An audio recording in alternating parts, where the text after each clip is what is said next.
a small technical announcement. You will have an opportunity to show your presentations from your site via Zoom. Is it fine with you? Yeah, great. So we will start now. So we will have 2 offline speakers, and then we will go to online speakers. Please stay online, please stay muted.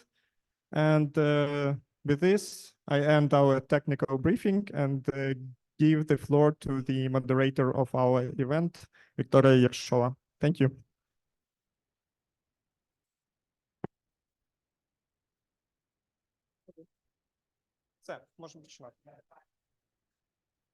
Dear colleagues, dear guests, you're welcome to sit. We will start. So, today, dear colleagues, guests, let me first introduce myself. I'm Victoria Yershova. I work as a project manager at United Nations Development Program in Ukraine. And today, with all our colleagues here live and online, we will discuss one of hot topics for Ukraine: possible ways of accurate mapping and assessment of environmental damage.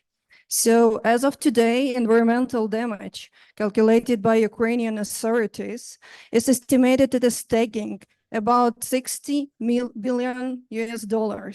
However, one of our main challenges today is how we will calculate it and how we will assess this damage at the scale we are facing now. And UNDP, together with the Embassy of Sweden, decided to launch a new project where we will monitor and record all these consequences of environmental impact. And our project is named Mitigating Long-Term Risk Disasters on Environmental Damage by establishing Coordination Center on Environmental Damage Assessment.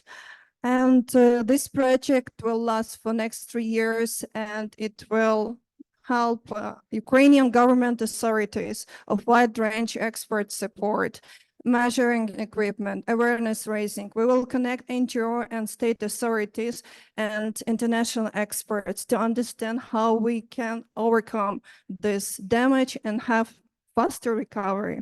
And of course, why we have this topic today, because first of all, accurate mapping of environmental damage is a pivotal step to crafting a sustainable recovery plan for Ukraine. So the panel discussion today brings us well-known international experts who will share their studies, their experience on environmental damage mapping and climate change. So I give the floor for the first speaker, Trila, representing Finnish Meteorological Institute. So I will just give one more question from my side at the beginning. Dear Harry, I know that your institute intensively uses satellites in its work. So how far satellite imagery reasonably take us in the process of environmental damage assessment caused by Russian aggression? Thank you, and the floor is yours. Thank you. Thank you very much. There was some PowerPoint slides also. It's off. Okay, how about now? It's my great pleasure to participate and contribute to this very important event. So I'm Harri Pietarila from Finnish Meteorological Institute. And in this presentation, I will tell what we have done to start the assessment of the impact of the war to the air quality. Finnish Meteorological Institute has collaborated also already from 2017 with the Ministry of Environment of Ukraine and also with the other Ukrainian environmental sector. Slides are still missing, but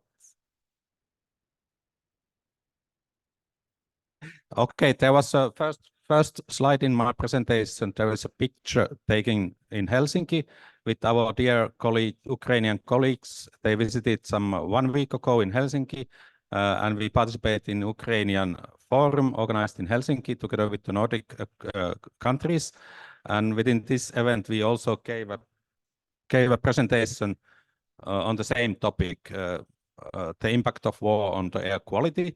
In these presentations, we also shared some information on the damages to the observation infrastructure of Ukraine due to the war.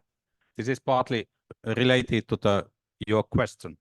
So as told, we have already had a very deep, very good cooperation with the Ukrainian environmental sector from 2017.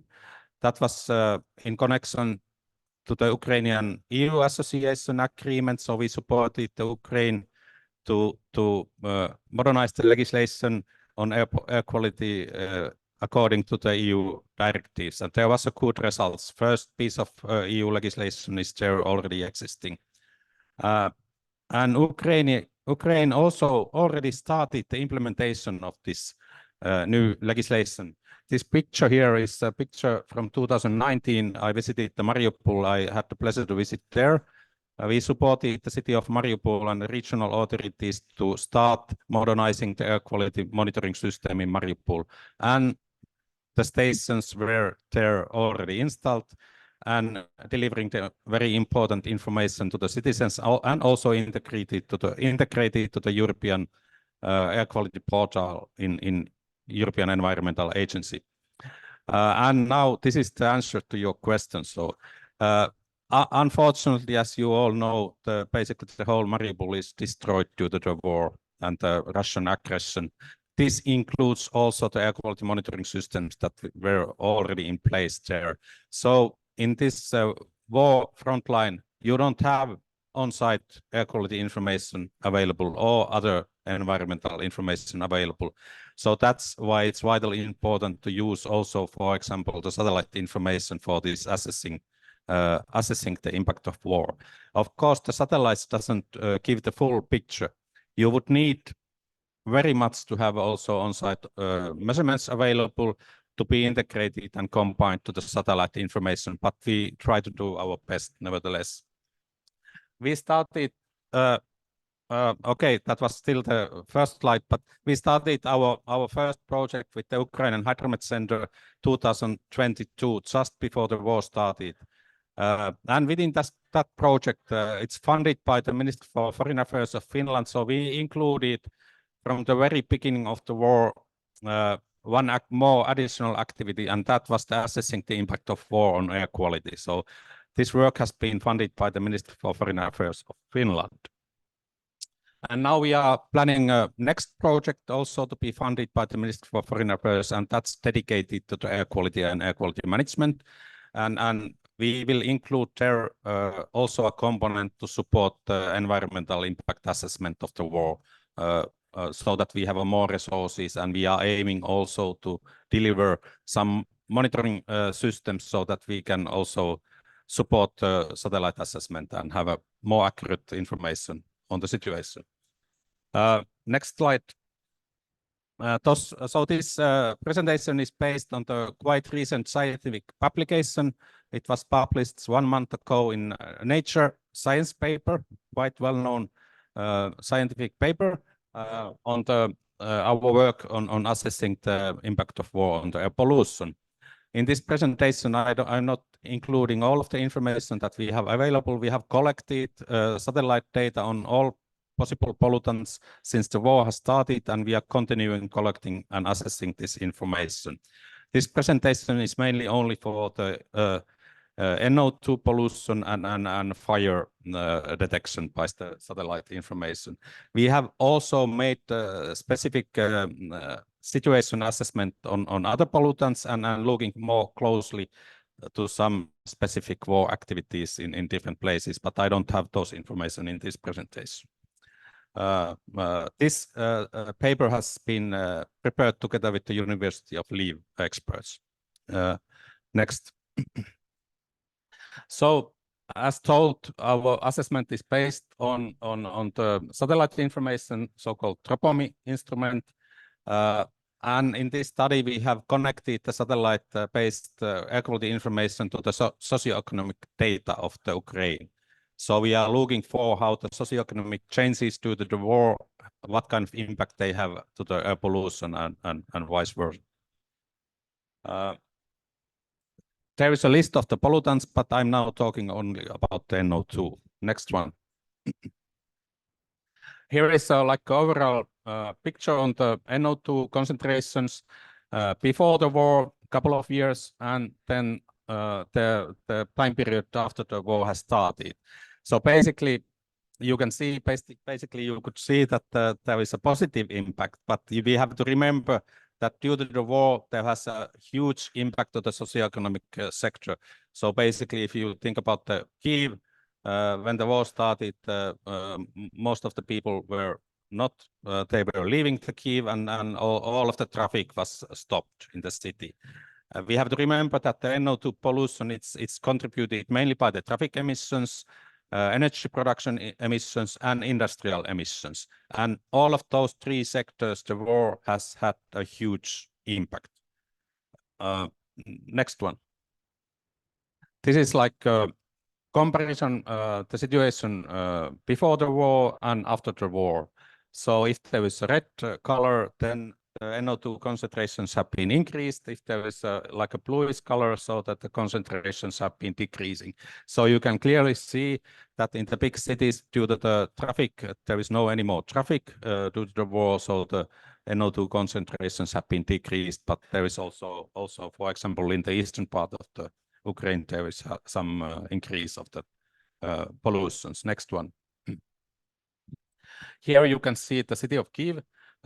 Before the war, 3 years, and after the war, so you can clearly see that no traffic, people are leaving the city, no NO2 emissions, decrease of the NO2 concentrations.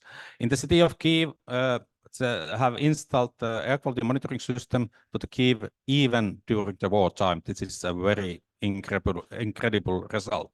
They have 7 news stations there delivering the data, and we have got that data, and we can use that data to combine this satellite information and have a more accurate information available later on. Next one.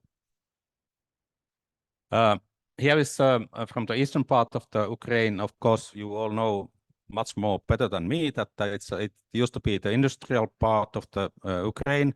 And of course, due to the war, major industrial facilities have been destroyed, and also the industrial facilities have been stopped working, and no fossil fuel have been used there. And that's the same that you can see that those NO2 pollutions have been decreased quite a lot.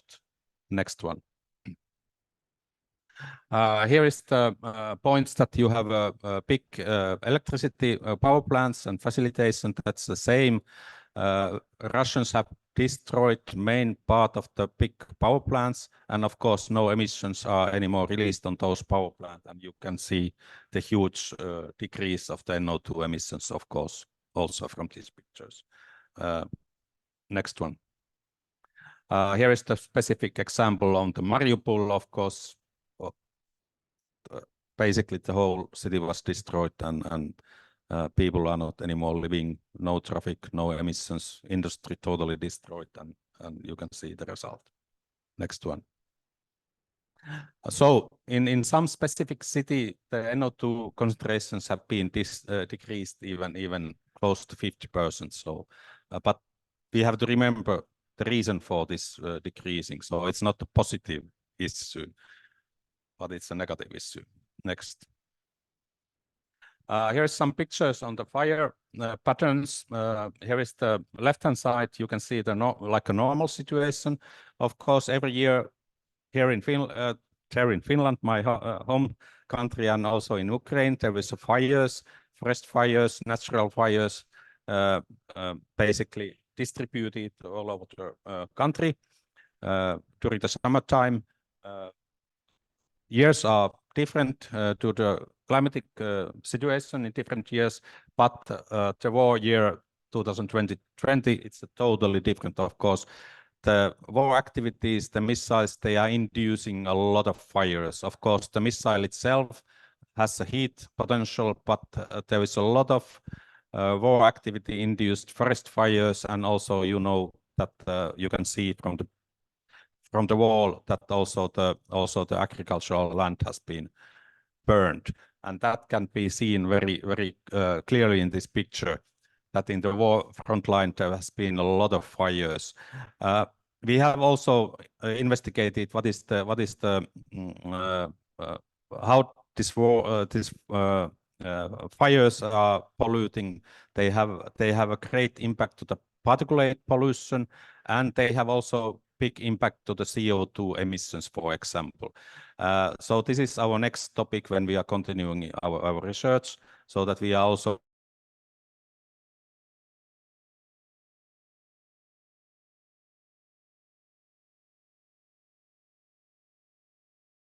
huge health impact to the citizens and human. So that's I don't have yet the results, but they are going to come when we are continuing our research work. Next one. As I told, we have also looked in more detailed zoom some specific situations and cities. Here is Kherson. You can see the difference before the war and during the war. Next one. Next one. Okay. And here is again the Mariupol, basically the same story. The big, huge steel industrial facilities, they are destroyed. They are not anymore working. Before the war, of course, there has been intensive heat there. You can see in the before war pictures these industrial locations. But during the wartime, these fires are everywhere in the city due to the war activities. Next one. And here is the situation nearby the Kyiv. So we have looked these different cases in different war activities in different places very closely, looked where the plumes are going and what kind of particulates emissions there is. And we are connecting this information from satellite information to the war activity information. And this way we are having a more detailed information on the impact. Next. So basically conclusion, of course, this is only a minor piece of the information from our studies, and we are continuing to work. First scientific reports have been published in Nature Science papers on the correlation of the socioeconomic changes due to the war, to the concentration of the NO2, and also how are the fire patterns changed due to the war. We are continuing to work to analyze other pollutants, as I thought, like what is the because there is more forest fires now. What is the impact to the particulate concentrations, and how also the carbon, the greenhouse gas emissions are changed due to the war. That will be actually the next scientific paper that will be published within a couple of months. The impact on the greenhouse gas emissions due to the war activities in Ukraine. And as told, because our Ministry for Foreign Affairs has allocated the funding for this, so we are continuing to collect the information. We hope to also collect the on-site measurement information, integrate that to the analysis so that we have a more accurate information available for the future. Thank you. Thank you. You're perfectly on time. Dear colleagues, afterwards, after presentation, we will have Q&A session, so you will be able to ask questions you like. And now I would like to give a floor to our next speaker here, Lindsay Cottrell with us, representing British NGO Conflict and Environmental Observatory, known as CEOPS. So Lindsay, I have a question for you too. So CEOPS team provide research to monitor environmental harm in Ukraine. How do you find the progress of Ukrainian authorities and NGO during 2023? So thank you, and over to you.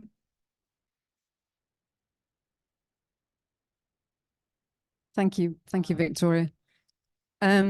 So yeah, good afternoon, everybody, and I'd hopefully like to answer that question by presenting what I'm about to give now. And forgive me for my notes, but this is not the only presentation I'm giving during COP, so I just have to use a few notes if you don't mind. So we're a UK charity, and we look to Our ultimate aim is to reduce the environmental harm of wars and conflicts and military operations. And obviously fundamental to that is getting accurate data to be able to understand those harms. And in the context of a conflict, obviously that's very challenging. Next slide, please. So wars cause and contribute obviously to a wide range of environmental problems, and the environmental issues facing us are big. And of course, we're sitting here in a massive COP, and we're just talking about one small subset of environmental issues. Furthermore, the environment has historically been a silent victim of war, but this is now changing thanks to events like this. But as a legacy, there's a relative deficiency in knowledge, especially on academic studies. Then when we start to think of harm, it manifests itself in many ways. So it can be obviously indirect or direct, ephemeral or permanent, widespread, local, cumulative, unique, deliberate, or incidental, or many of these all at once. However, it's imperative that we start to tackle this challenge in Ukraine and elsewhere. So there's another 54 conflicts, of course, going on around the world, including Gaza. And we need to be able to collect accurate data, and it's critical as this is a prerequisite for any positive outcomes in the end once a conflict ends. This challenge can only be overcome by a community of actors encompassing a wide range of international and domestic bodies, organizations, NGOs, academics, journalists, private companies, and of course, not forgetting citizens. The community is held together by meaningful collaborations, if I can say that word, partnerships, funding, and mutual support, which can overcome these differing mandates, scopes, understandings, and sometimes even personalities. Our research on Ukraine at CEOBS has not been possible at all without this community, as I hope I'll make clear a little bit later. We also see our role as be able to catalyze this community and support the thinking to bring about this positive change. So now focusing on our research, there's two ways we conceptualize and think about remotely monitoring in-country and tangible harms from fighting. The first of these is looking at the direct incidents. So that's like a single facility or a missile attack, or indirectly. So this might be like a power outage at a critical infrastructure. At CEOBS, we've been focusing more on the first approach, and we've spent the last 21 months curating a database of discrete incidents of environmental harm. The second one is taking the more zoomed out look of landscape, large-scale impacts, where the same thing is happening in many locations simultaneously, such as deforestation or perhaps debris accumulation. Next slide, please.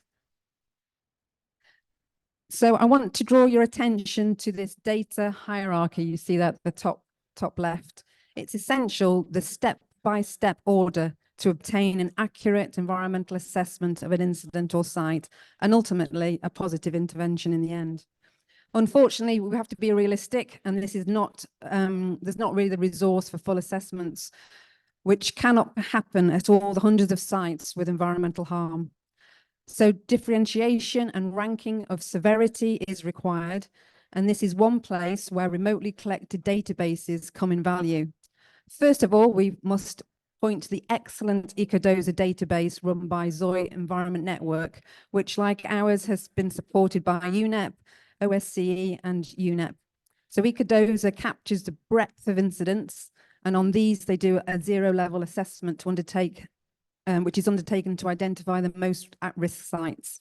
So then we take these sites and we run a detailed investigation on them with the aim of finding and collating and ordering the information on incidents that is available remotely. And the picture here you see there on the right is just a mosaic of the sort of information which is included in the documentation for each incident. So this is coming from social and mass media, and we're ideally pulling together dozens of photos and videos and text testimony, and we archive these for accountability purposes with our partners in Mnemonic. Then we combine this with many different types of Earth observation data, together allowing a more detailed verification and geolocation. We investigate not only the days during and immediately after the incident, but also months after, as well as including basic information on the site history. Next slide, please. So by collecting all this information, we are able to perform a remote environmental assessment, which I'm going to try and simplify quickly. So for all incidents, we start by scoring harm, potential harm that is, and it's based on one, what the object is and what is its risk profile. So we've got about 80 categories and subcategories for these. And then number two, where it is. So is there a vulnerability, say, to groundwater, how close it is to dense populations? Are there other surface water features there, crops, ecologically important areas? The map you see there on the right is pulling together information that's been collated with Ukrainian civil society on ecologically important areas. So we end up with the potential harm score, but we want to do one better than that. We want to know what the actual harm is.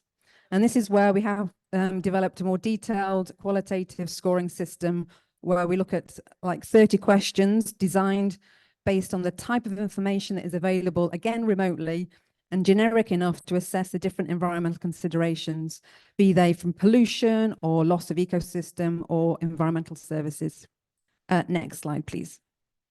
So the accumulation of knowledge in our publicly closed database and in EcoDozer have allowed us to produce open data-led reports, briefings, and blogs. For example, ourselves and Zoe have been producing a series of thematic briefings, like the one you see there on the right-hand side. The latest one, for example, is on the climate crisis, where we illustrate the country, regional level scale through mapping and data sets based on the databases. And we discuss the broader picture and background from additional research and give a case study as well. Next slide, please. So here is the BK1 platform you see there on the right. It's still on fire since June last year, and which we've been able to estimate the carbon emissions from this. However, going back to the key point about collaboration and partnerships, we've only been able to produce these briefings thanks to the additional insights, the peer reviews, the translations, and the financial support from communities as well. The text benefited from contributions and peer review from Ukrainian NGO EcoAction. The country-level emissions estimates were based on the work of the Initiative on Greenhouse Gas Accounting of War and the Regional Eastern European Fire Monitoring Centre, whilst the BK1 platform emissions were calculated based on the data openly shared by academics at the Colorado School of Mines. Next slide, please. So we are now in the position where it's possible to start to help progressing the bottom half of this hierarchy down here, the second detailed investigation. So once the most significant sites have been identified, this is where we start looking at the more detailed investigations. This is include a deeper understanding of a site's environmental baseline, historical data, and information which may be held in country. And to be able to measure the war-related damage, you need to understand the environmental setting, obviously. This second investigation can also start using model data, for example, plumes of pollutants in the atmosphere or water or groundwater. In this image, we see an example of a simple atmospheric dispersion model from a fuel depot fire in Kyiv. So these, along with the information from the first detailed assessments, can help inform the design of site visits. Where is it best to measure? Where it shouldn't be missed? How to understand localized or large-scale impacts and where it may or may not be. Once measurements are done, these can help verify models and potentially give confidence for use in inaccessible occupied areas. The ground measurements are really the most important piece of the jigsaw, as they direct exactly what the risk is now and into the future and are critical for accountability. So measurements need to be taken at the highest standards with clear chains of custodies. One problem is the relatively limited sampling and laboratory capacity compared to the number of sites that have been impacted. Next slide, please. Only once the steps on the data hierarchy have been complete is the full, comprehensive and detailed overview of environmental damage revealed at the local and country scale. This is important for all of the positive outcomes, in particular the pursuit of accountability. There is domestic legal track, of course, but there's also the international criminal accountability. And this is where the protection of the environment in relation to armed conflicts has been developed in the legal field, and the International Law Commission's PAIR Act principles.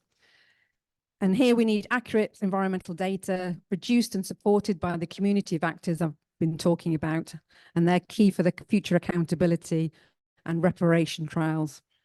Next slide, please. Having a good data allows for a more legitimate communication of the environmental harms to the world and advocating for a change in norms and practices. We've been working with dozens of media outlets across the world to describe the ongoing harm and try to evaluate the position of the environment in the discourse. Ukraine has been by far the conflict with the most media attention on the environment, but it is a task to continue to make it fresh news, unfortunately.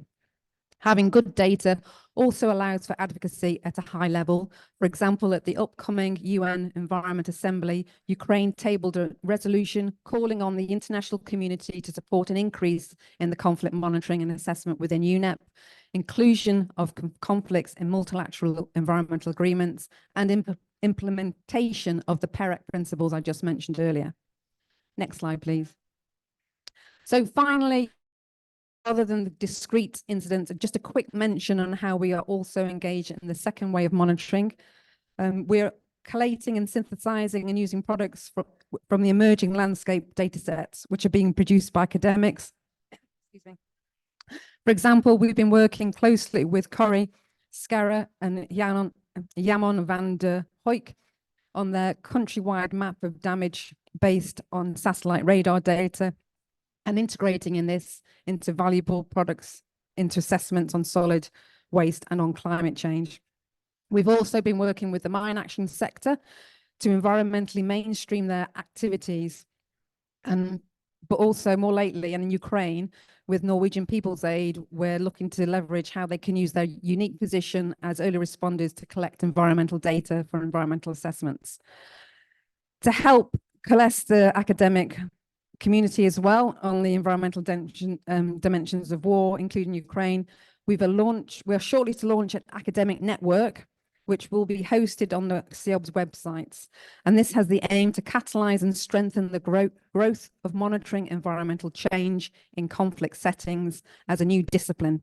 All being well, fingers crossed, the network will be launched at the American Geophysical Union Conference in San Francisco next week. So please keep your eyes peeled for that. Thank you. Thank you very much. Great to hear this. So, Lindsay, may we come back to the question, how do you see the progress? You work with Ukrainian NGOs and authorities. How do you see the progress in 2023? Are we on the right path forward? Yeah, the path is there and the will is there. It's the capacity, isn't it? It's making sure that the capacity is behind there to support the training for the staff and also for the laboratory capabilities that I mentioned in the presentation as well, because without that, then you won't be able to get the valid data sets to support that accountability and the validity of what you're saying with respect to environmental harm. So it's all about capacity building as well. Thank you. Thank you once again. So let me pass the floor to our online speaker. Next speaker is Wim Zwijnenberg from Dutch Peace Organization PAX. Do you hear us? Yes, Wim? Yes, hi, good afternoon. Yes. Good afternoon. So we know that PAX is active in Ukraine has been active in Ukraine since 2014. So what measures in monitoring environmental damage you think are most efficient currently in Ukraine? Could you please answer this after the presentation? And over to you.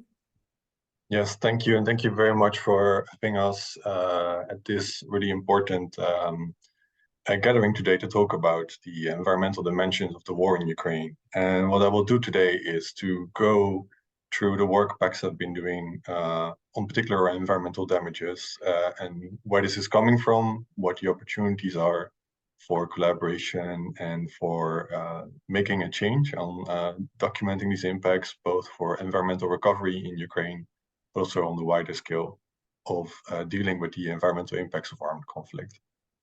So when we look at Ukraine and the and step back a little bit, is PAX started working to address the risk from the environmental damages back in 2017 already, when there were severe risks for the fighting in Donbass, and particularly around large-scale industrial infrastructure. And building on that work, we when the war broke out after the Russian invasion in February 2022, we immediately started monitoring this. And throughout the conflict, we've been now identifying a range of particular thematic approaches where we see serious impacts that are posing direct risk, acute risk to civilians and chronic risk to the environment they depend on. And I made a short overview of basically looking at what we're looking at in terms of high health risks from the war itself and longer term impacts that needs to be monitored. So we look at the left, top left, we see, of course, the fighting around nuclear facilities, the direct impacts from explosive weapons and unexploded ordnance, which can directly kill or wound civilians. The damage to industrial facilities that can result in the leakage of large volumes of industrial waste and toxic substances. But also we've seen, of course, in the ongoing Russian attacks on critical infrastructure like power plants that not only cause local pollution hotspots at sites, but also the absence of electricity has long-term implications for civilians, depending on its water pumping stations, etc. And beyond that, we've seen damage to water infrastructure, which has been documented pretty well throughout the conflict. And on a long scale, we look at like issues around conflict emissions, but also the collapse of governance in areas which, because of the conflict, both in occupied areas or on the front lines, that have serious long-term implications, also from the absence of expertise and capacity to deal with a range of environmental issues. We've seen large-scale destruction of agricultural land, which has implications for food security, not only in Ukraine, but also worldwide, as many humanitarian organizations are depending on Ukraine's fertile soil for food provision in humanitarian operations. And we can also look at the long-term risk at like what are the issues around forest loss from the conflict and the collapse of waste management.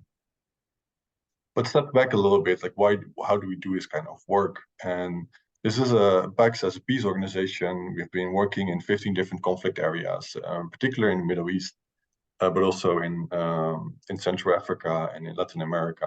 And because of our work in particular in Iraq and Syria back in 2010, we noticed how the war had impact on environment, people depending on it, and our local partners engaged with us. So part to understand this particular dynamic, we developed a methodology to identify conflict-linked environmental damage through open source information and remote sensing. And this is partly done by PAX, and also in my other capacity is working for Bellingcat, an open source research collective. We're really focused on how can we make use of all these open source information, and how can we build a methodology that can be used by academics, by researchers to use that. And it's already great to see already that it's being of inspiration by other groups, as we've seen before, that can be, they use the methodology to explore these kind of environmental damages.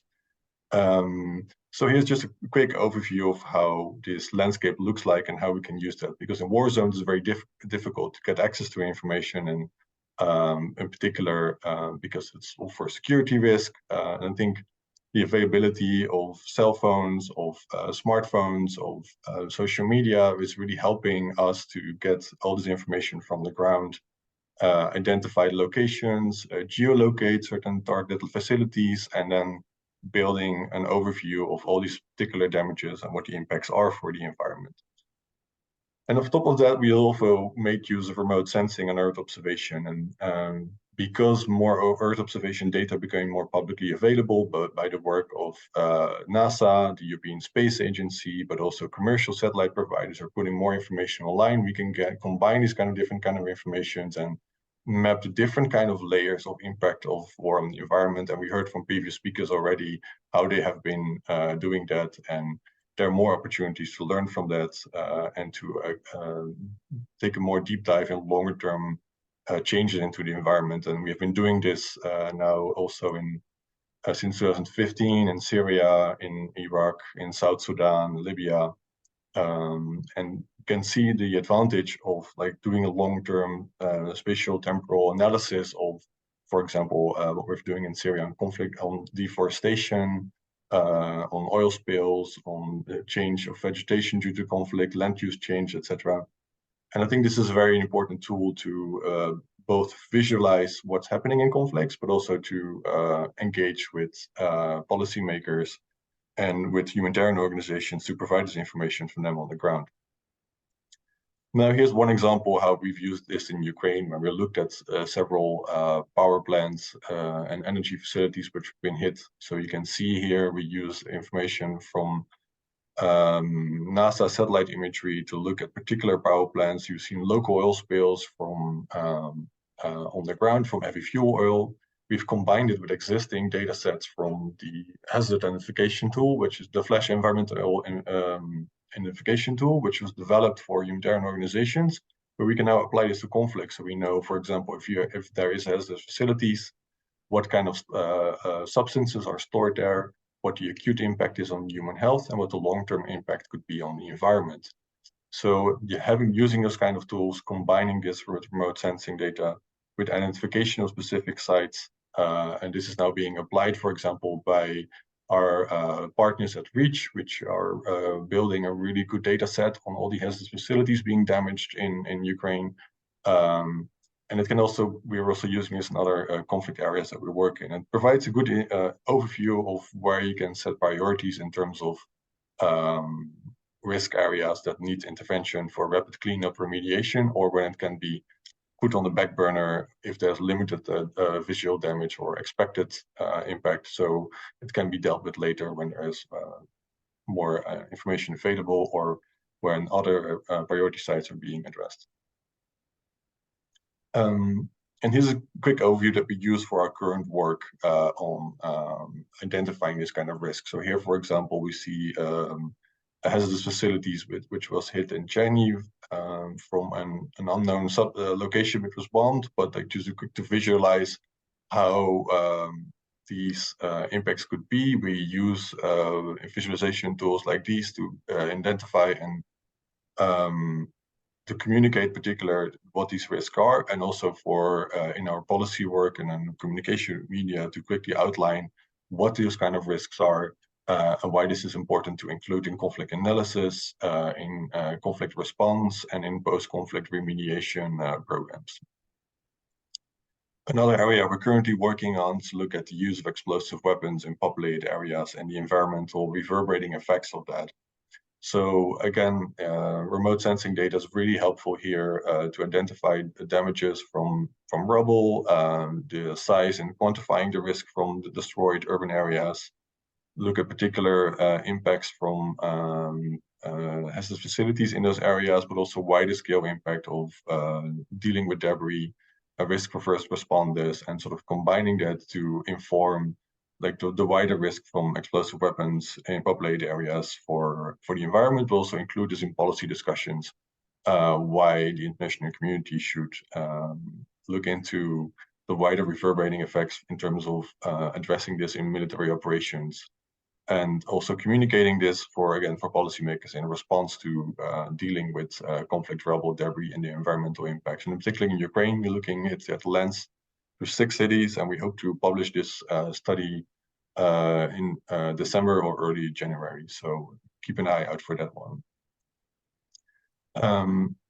At the moment, we've worked with funding from the UN Environment Program to produce a range of reports looking at particular thematic things. I already showed you one example from risk and impacts on energy infrastructure, but we also looked in eastern Ukraine on agricultural facilities. As we know, like the agriculture industry is significant in eastern Ukraine, and this also comes with like a lot of buildup of fertilizer factories, chemical factories that are involved in production of these kind of fertilizers, but also pesticide facilities, large livestock farms where we also have the risk of spreading diseases from animals that have an impact also beyond the front line, from viruses and other pathogens that can have an impact on other socioeconomic, the socioeconomic sector from the agriculture industry way beyond the front line. So we've seen also outbreaks of swine flu in areas, and because of the absence of control of that, this could also have like longer term ramifications.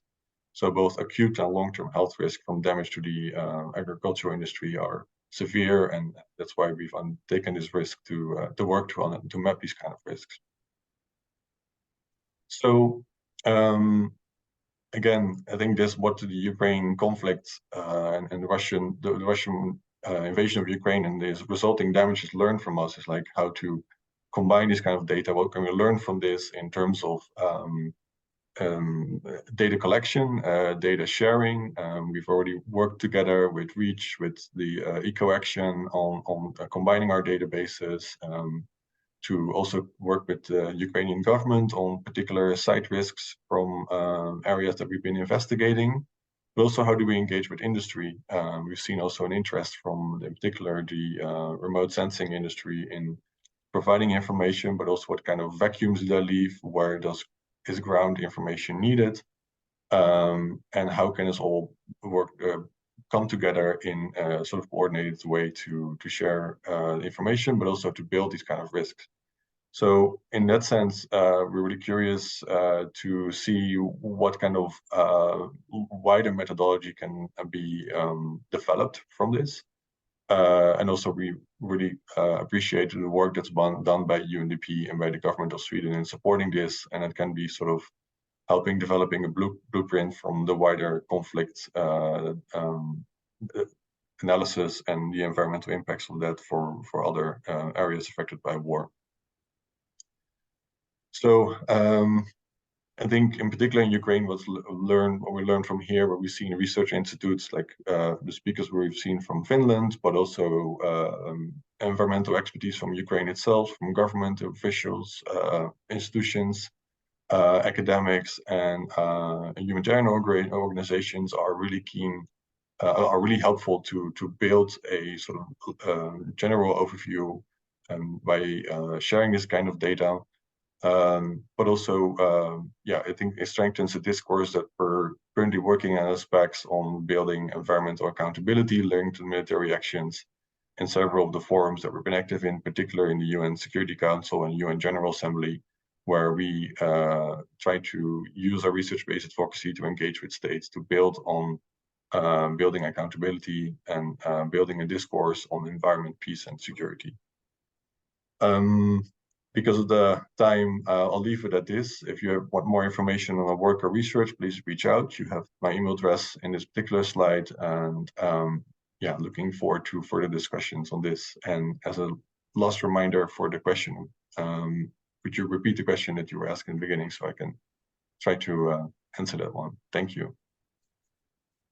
Thank you, Wim. So my question was, what measures in monitoring environmental damage you think are most efficient for Ukraine at the moment?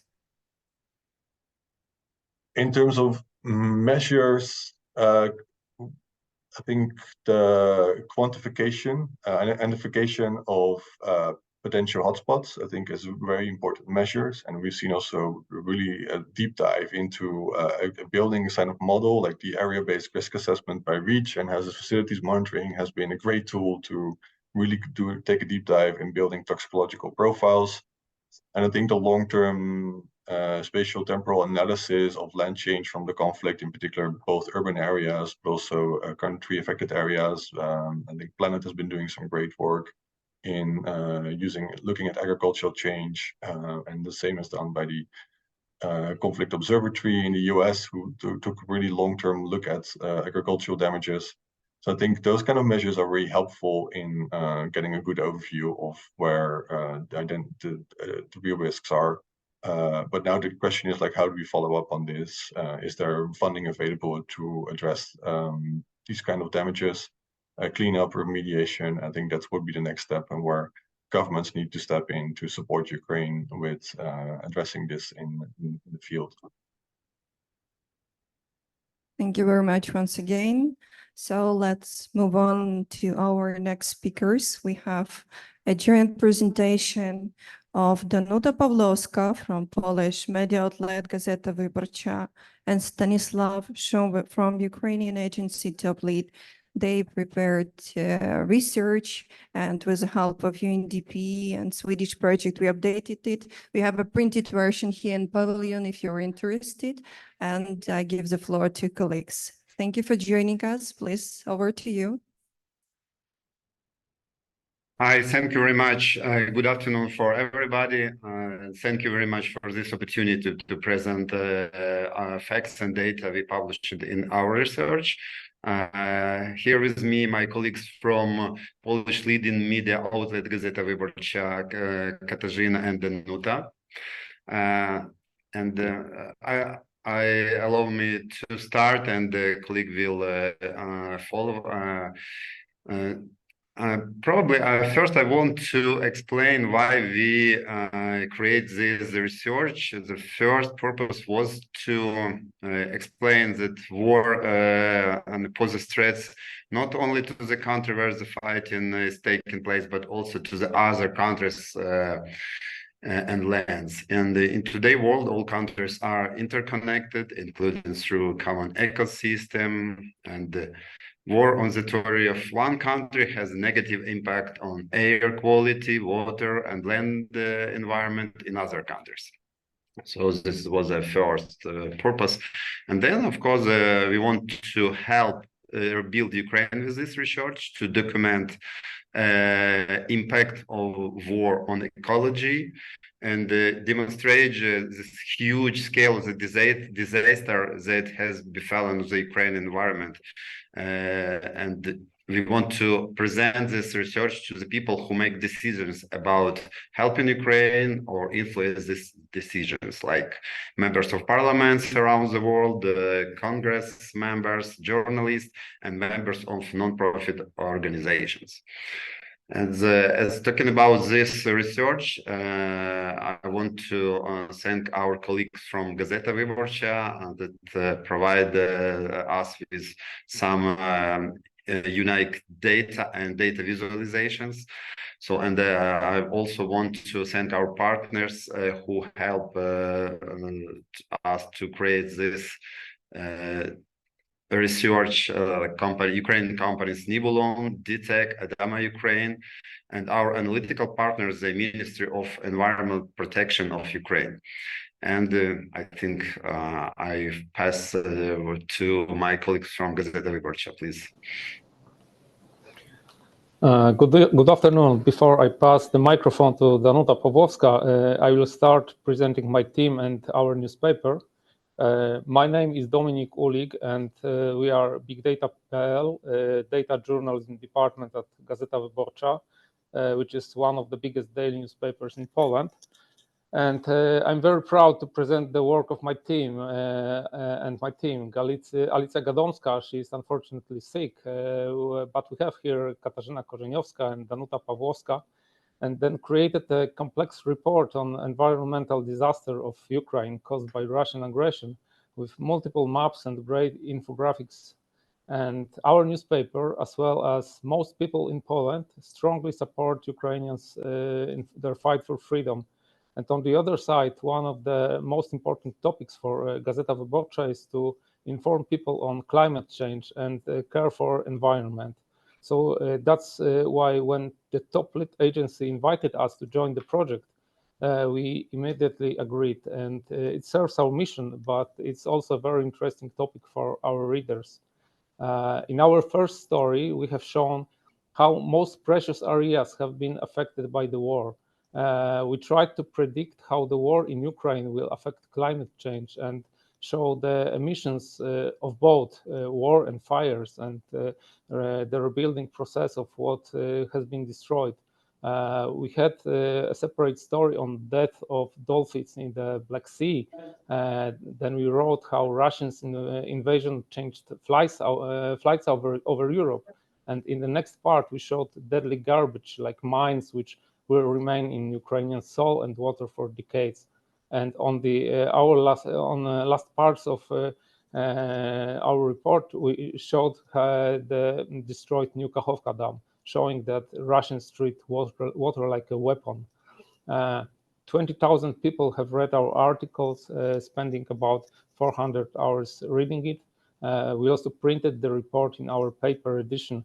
I regret that we don't see the presentation that you see in Dubai, but I hope you see some of our infographics. We also got invited to talk about this subject in podcast. We inspired people who plan to prepare a documentary on this subject. And now more on the technical questions to Danuta.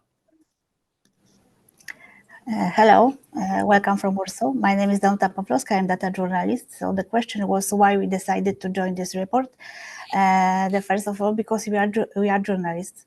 We wanted to take part in this project not only because we supported Ukraine since the beginning of invasion, but also we know that the destruction of unique natural zones, the pollution of soil and water, and the death on animals are not only this country's problems. Military operations cause greenhouse emissions, but not only. The result of rebuilding the country in the future. Infrastructure will be also directly contributes to global climate change, even if they have a chance to become the most green country in the future. Other examples, the close of the sky over the Ukraine has forced many airlines to change and extend their routes from Europe to Asia, and of course increasing the emissions. The blowing up the dam of New Kakhovka hydroelectric power plants was not as spectacular as a direct bombing, but the scale of damage to people and nature can also be similar. We also think about the long-term effects of the war. Pollutants are in the soil and water, and heavy metals from them will continue to threaten the life and health of animals and people.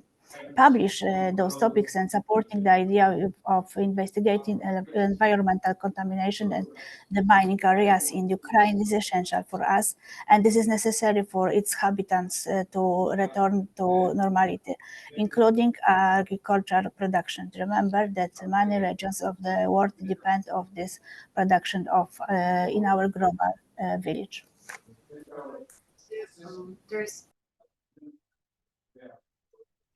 Okay, sorry.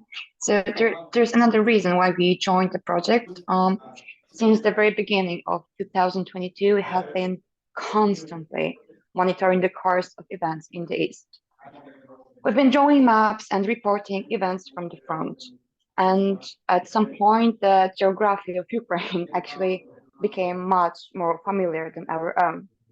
So when we started the project with the top lead, we actually already knew where to look and what we actually need to focus on. But the war affects us also personally. Some of us know environmentalists there, or scientists who studies the ongoing destruction.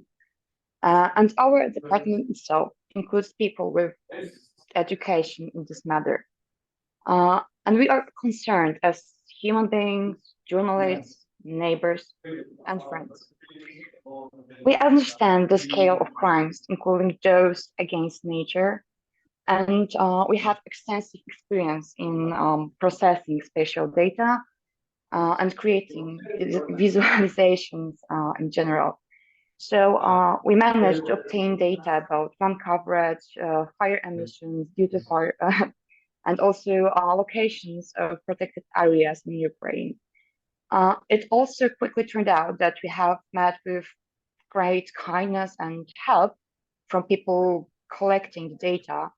So thanks to the employees of the Ukraine War Environmental Consequences Work Group, and thanks to the ZOI organization collecting evidences of crimes against nature, we gained access to a huge amount of data, which were exactly what we needed. And without the help of those people, and obviously the top lead, our work wouldn't be possible. We also consider this as our moral duty as a professional editorial staff, to keep looking and to keep reporting. Thank you. Thank you, Katarzyna. Thank you, Danuta and Dominic. And sorry for not presenting you at the beginning. I'd like to show a small short presentation about our report.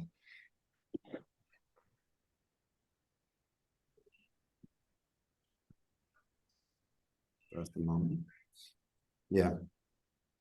Do you see it now? Yeah. Yes, Yeah, yes. Thank you.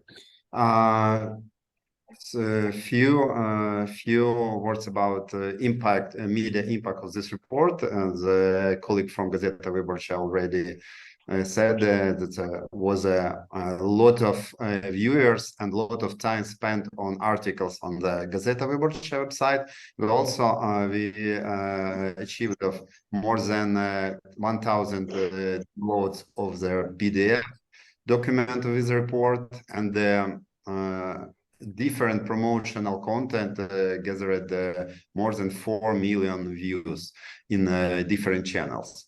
And among people who downloaded this report were experts from world biggest international organizations, embassies, and so on.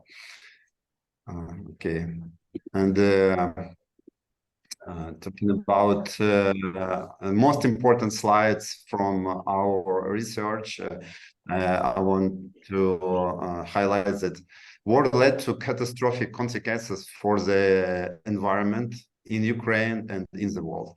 The total environmental damage calculated by Ministry of Environmental Protection, as previously was said, it's 59.7 billion at the start of November, but you know that with this full-scale war, this amount exceeded 60 billion for sure.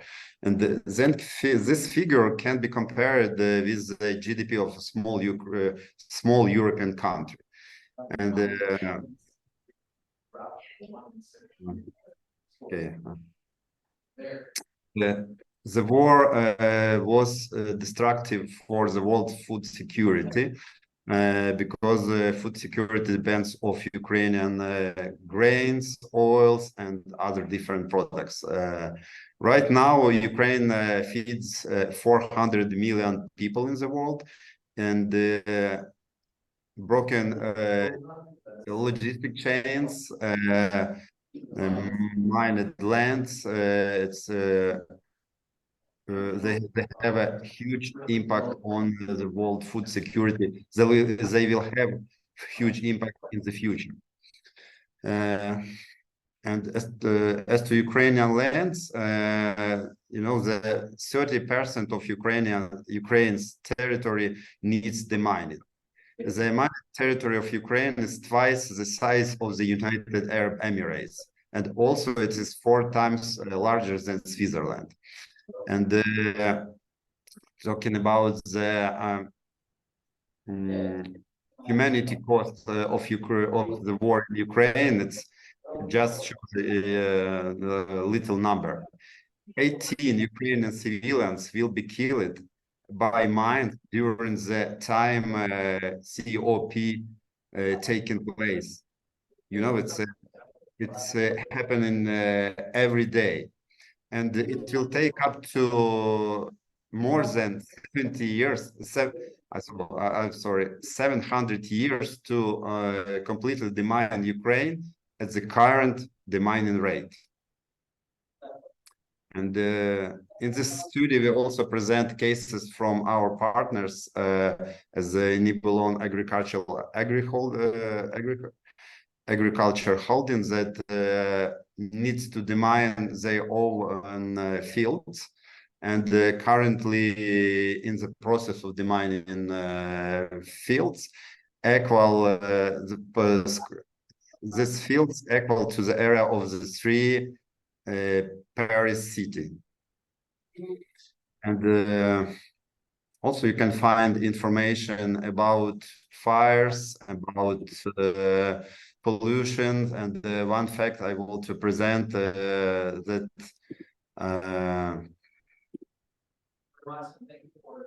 about nuclear terrorism. You know that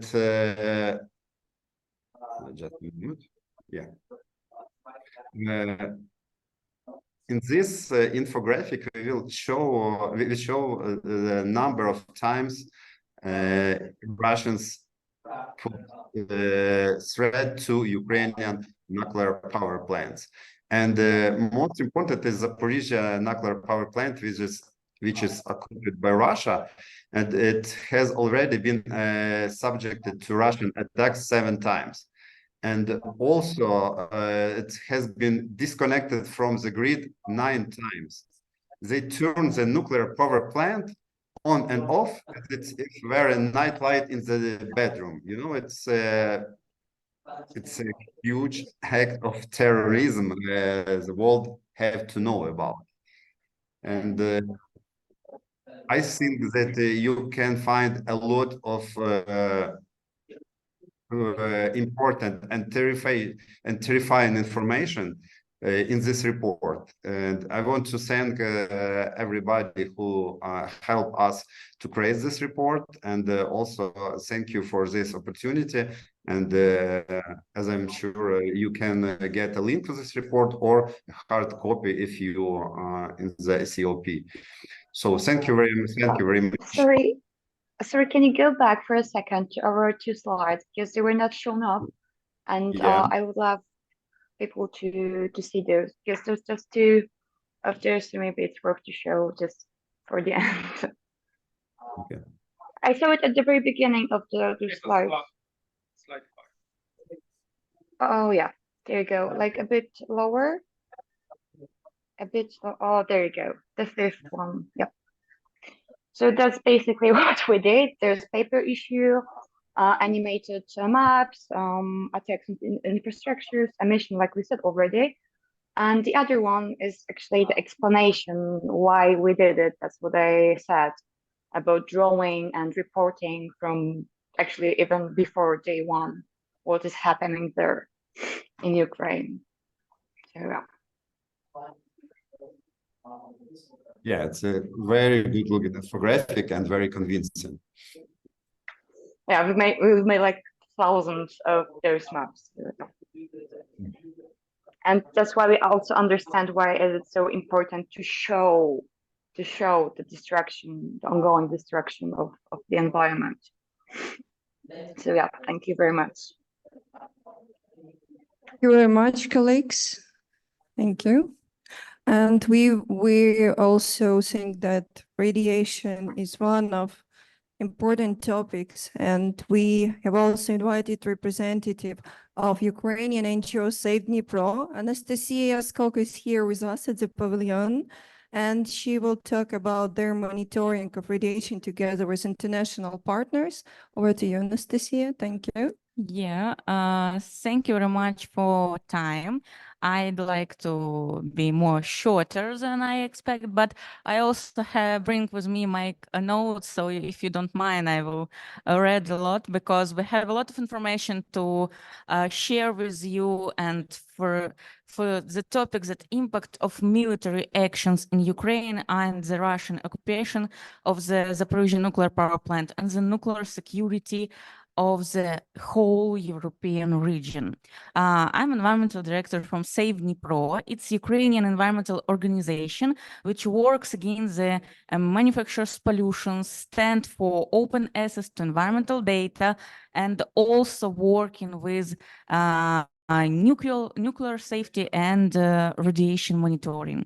So please, the next slide.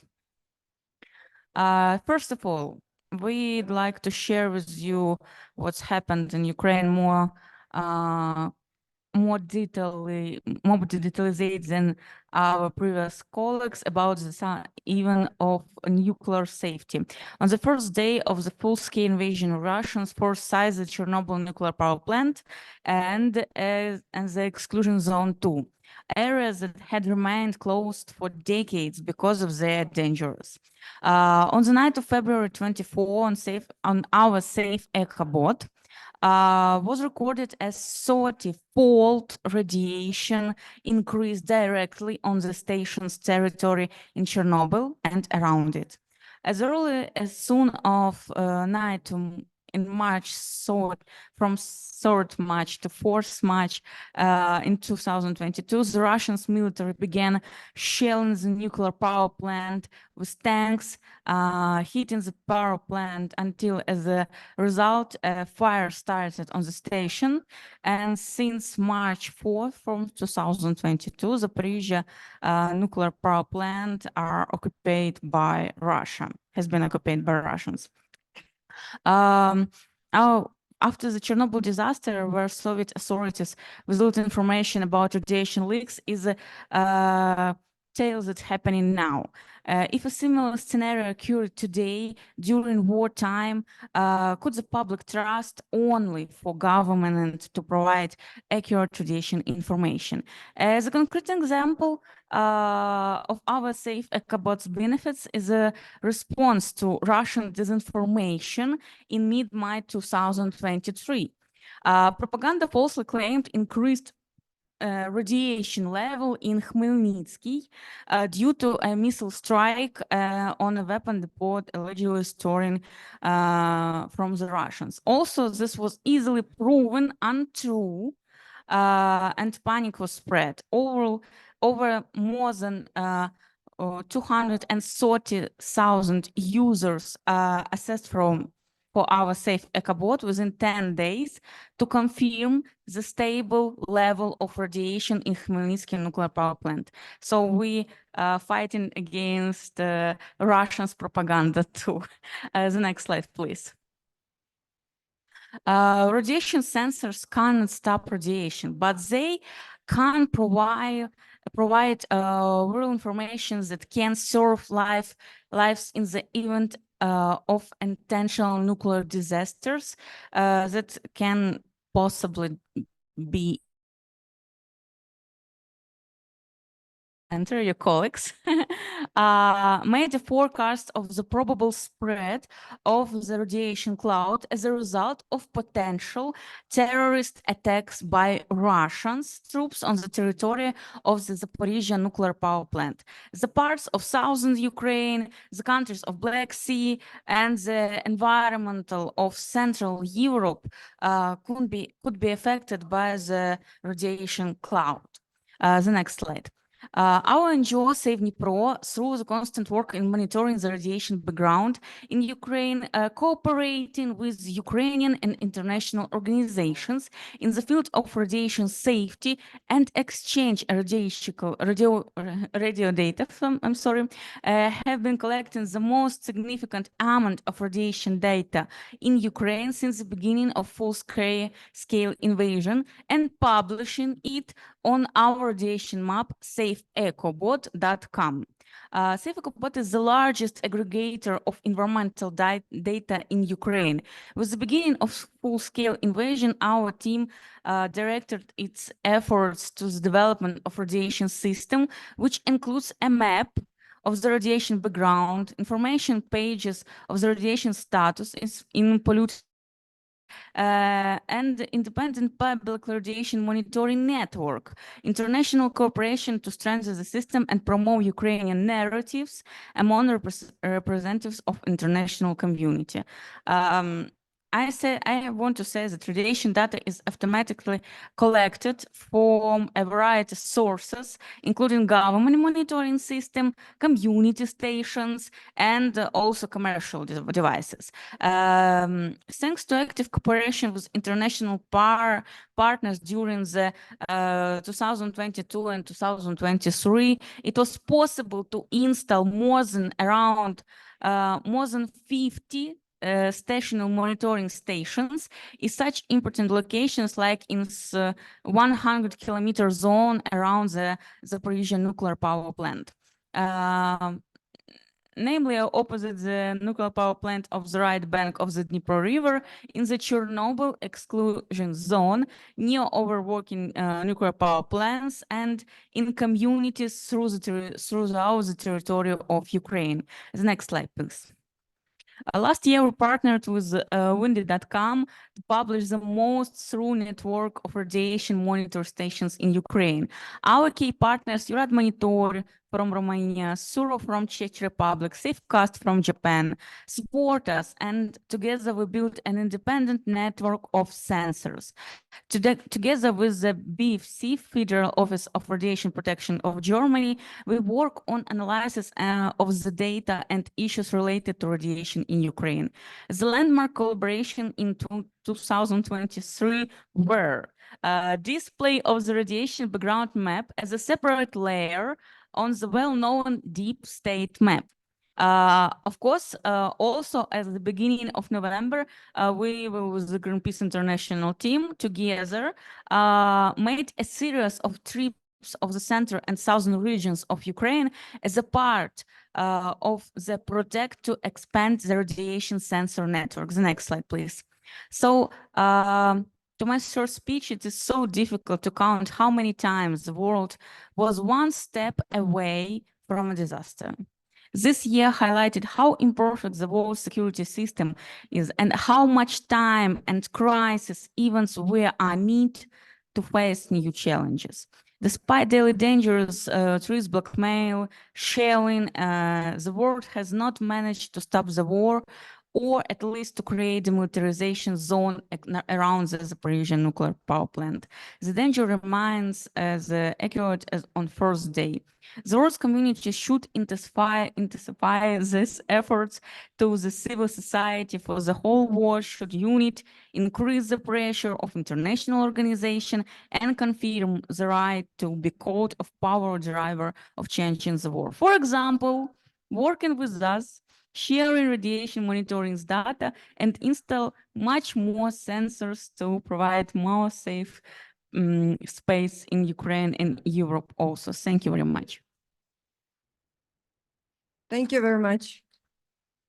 So, colleagues, thank you very much for being with us. If you have any questions, we can take up to 3 questions in a row if you want, or address it personally to the speakers. Do we have volunteers? So I will come to you. Yes, thank you. Thank you very much. My name is Juha Savolainen. I'm from the Development Policy Department of the Finnish Ministry for Foreign Affairs, and I have to first of all give my hats off for this very comprehensive and multifaceted presentations over the realized environmental damages and also the potential risks that remain in Ukraine because of the war. And we also got some description of the operative responses in terms of restoration measures, for example, concerning demining. Especially appreciate this presentation of the multitude of sources that are used, especially the different open sources, for example, and very innovative use of different sources of data for assessment.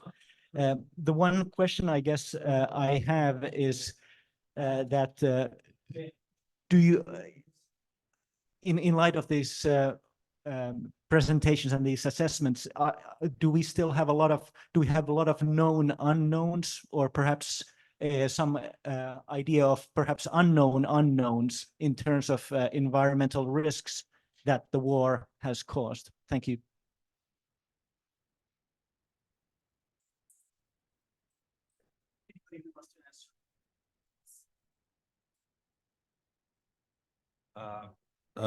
From my point of view, one unknown is the uncertainty.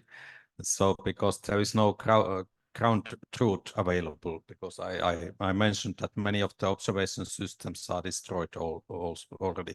So if we are forced to use the satellite observation, remote sensing. So how to validate that data?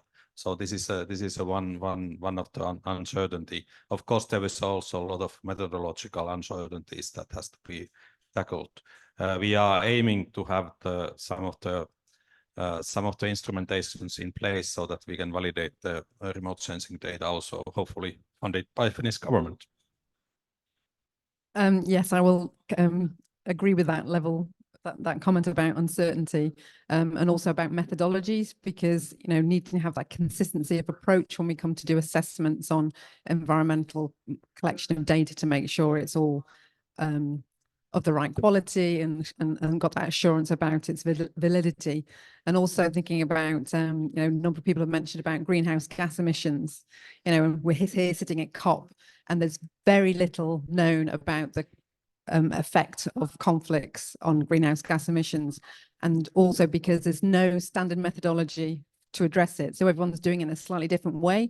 And what we need the IPCC to do is to take that hold of those horns and actually make sure it's properly addressed within the UNFCCC framework. And we need a special report on that IPCC, special report on conflict and military emissions, greenhouse gas emissions contributions. And that will be one great step forward from this, building on this, the awful tragedy that we've got in Ukraine, but at least it's the environment has had a focus in this conflict. Which is one small positive. Any other questions do we have? Thank you. Maybe our online speakers would like to comment, or any questions? Okay, thanks once again. On behalf of UNDP, I would like to thank everyone from international experts for all your efforts, for what you do. From our side, we will try to collect everything we have and be this platform of interaction between international experts, Ukrainian authorities, governmental authorities, and to promote this topic worldwide.